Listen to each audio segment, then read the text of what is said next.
บายดีพี่น้องสบายดีFCทุกท่านพี่น้องสบายดีสมองสบอกันพบพอกันคือเก่าพี่น้องสองน้องไอรินพี่น้องมื้อนี้ก็หลังจากใส่ข้าวใส่เล็กคำจ้ายใส่ชีนัวใส่ข้าวเรียบร้อยแล้วก็หาพ่นสีได้บาดนี่พี่น้องทำงานสั่นสูงคือเขาพ่นสีกันสนิม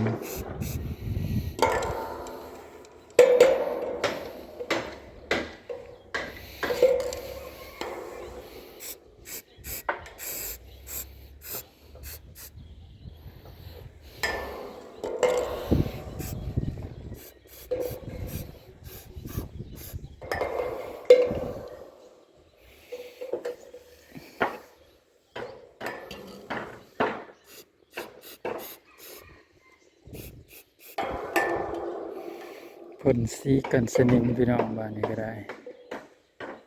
ความสูงเนาะพี่น้องบัง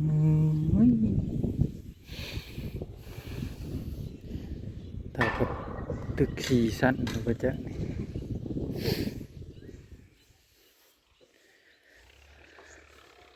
กันบอกกว่าอีกเดี๋ยวไปเห็นฮอดรถนั่นขีบอ้อยขึ้นรถพ่วงนี่พี่น้องนะรถขีบอ้อยรถพ่วง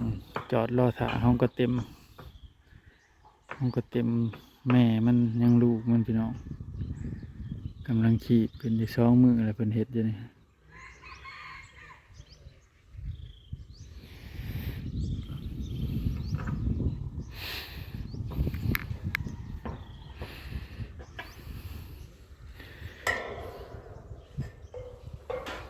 ผู้ร้ายขนาดได้พี่น้องอ้อมบอกผู้เลี้ยวไปทางผู้กับผู้มีแต่ผู้มามพี่กับผู้อ้อมเลยพี่น้องเนี่ยแต่ว่า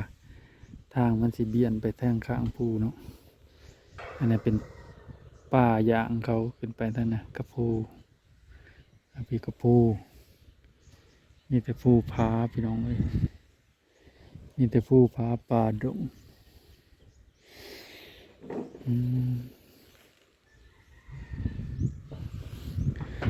มื้อนี้เบิดเล็กเบิดพี่น้องเล็กเบิดบ่มีแนว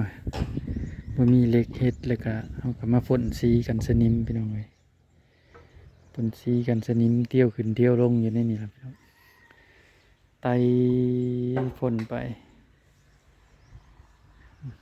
ก็ไต่พ่นขึ้นมาอีกเที่ยวขึ้นเที่ยวลงพี่น้องย่างขึ้นคือบันไดนี่แหละพี่น้องลบขึ้นลบลงอยู่ในนี่แหละ1 2 3 4 12ชีญูเสือกผลไปทำชีญูมันนะตอนนี้ก็เดี๋ยวลงไปเลยจิ้ม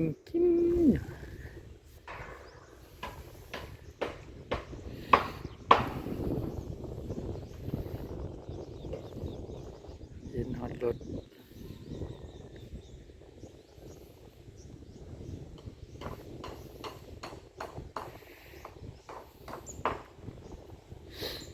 เดี๋ยวลงไปเลยจิ้มคิม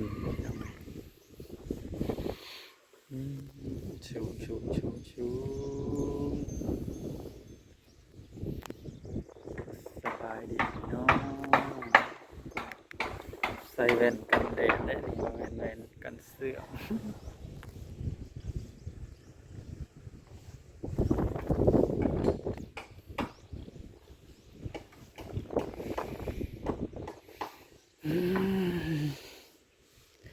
มาเห็ดงานไก่กัน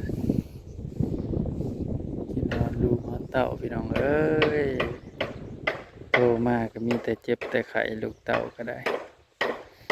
อยู่สิบ่ฮอดเดือนแล้วกันเป็นแน่นี่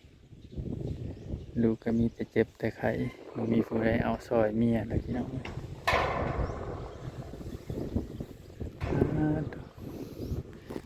เป็นสิขึ้นผู้หาของป่าได้ครับพี่น้องจอดรถในห่มคาม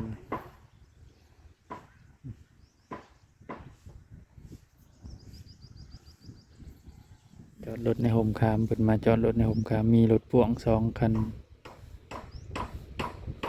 รถมอเตอร์ไซค์3 คันเพิ่นพากันขึ้นภูหาของป่าพี่น้องเอ้ย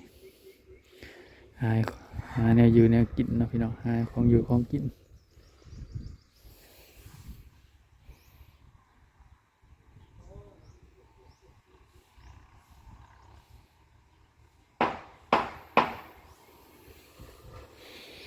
พุ่นแหละเพิ่นขึ้นเทิงภูพุ่นเลยพี่น้องหาของอยู่ของกินพูนเพิ่นกายออกนอกเขตวัดเพิ่นให้พี่น้องบ่แม่นเพิ่นสิขึ้นอยู่แถวเขตวัดพูนขึ้นเทิงภูเลยเขตวัดไปพวกพี่น้องนอกวัดไปพวกเพิ่นไปหาของอยู่ของกินของป่าพี่น้องทำงานต่อกันพี่น้องเลยพ่นสีซะก่อนสีกับเบิดเลยเลือกป้องเดียวพอดีนี่แหละพี่น้องเลยสีสเปรย์เขาบริใส่ท่าเพิ่นซื้อมาให้อยู่แบบท่าแต่เขาบริท่าใส่สเปรย์สีเอาใครเนี่ยพี่น้อง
สบายดีพี่น้อง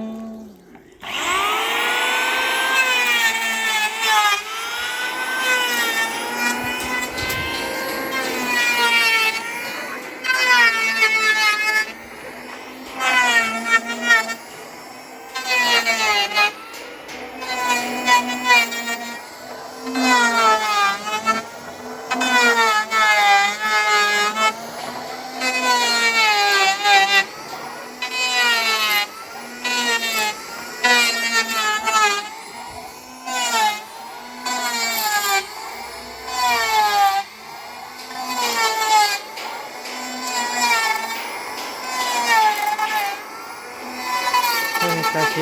พบใหม่เฮ็ดปานลม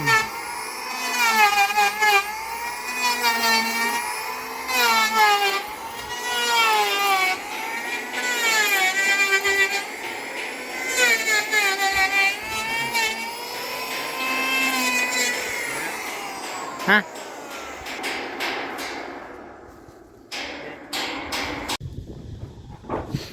กบแล้วเลยนะพี่น้องเนาะกบแล้วเขาก็มาออกแบบให้มันโค้งบ้านอันนี้เขาเอิ้นไม้ป้านทรายบ้านเขาเอิ้นไม้ป้านลม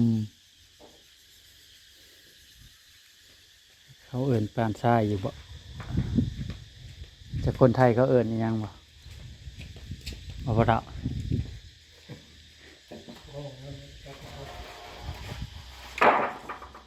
คนไทยให้กับคนไทยครับผม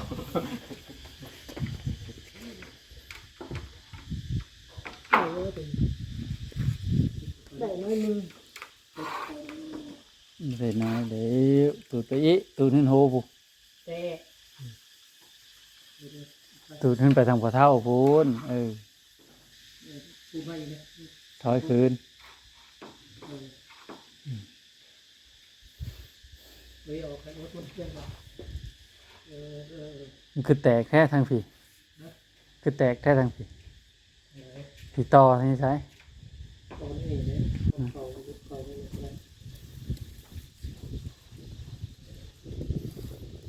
เอามาอีกแผ่นหนึ่ง2 แผ่นบ่ ตามแผ่นพูด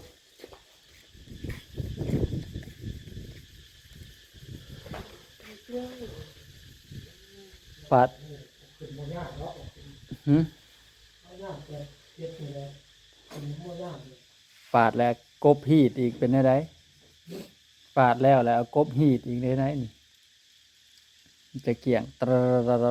ดแต่มาแม่เป็นมาห้องอีก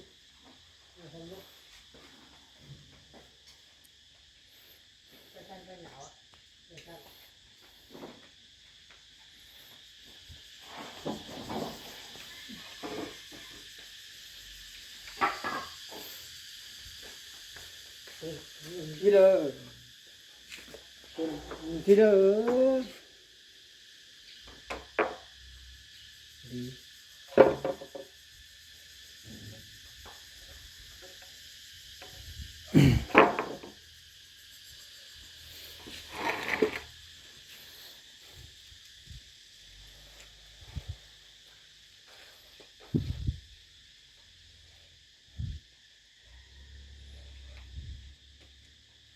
สั่นมาใส่ก็ หึ เป็นสั่นมาใส่ใส่กลาง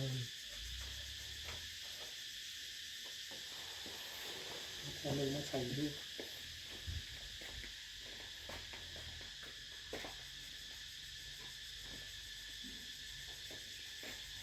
แล้วก็เอาแกนไปแกนมันไปหมดไปใส่อาหารใส่พวกก่อนก็ได้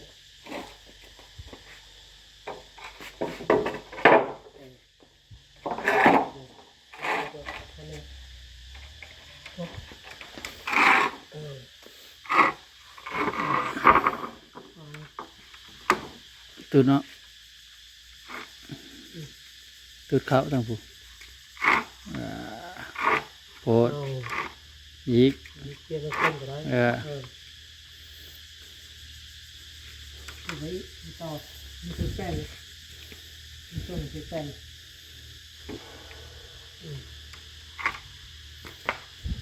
พอแล้ว ตูดโลตูดโล พอแล้ว ทางพี่แล้วมันบ่ถึกนี่ดิมันถึกเส้นนี่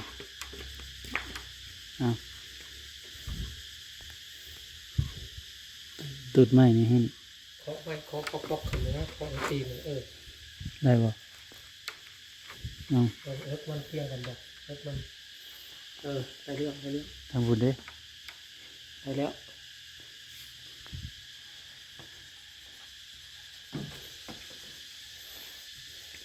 จูงอยู่จูงพอ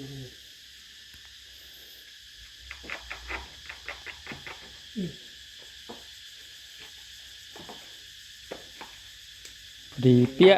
เดี๋ยว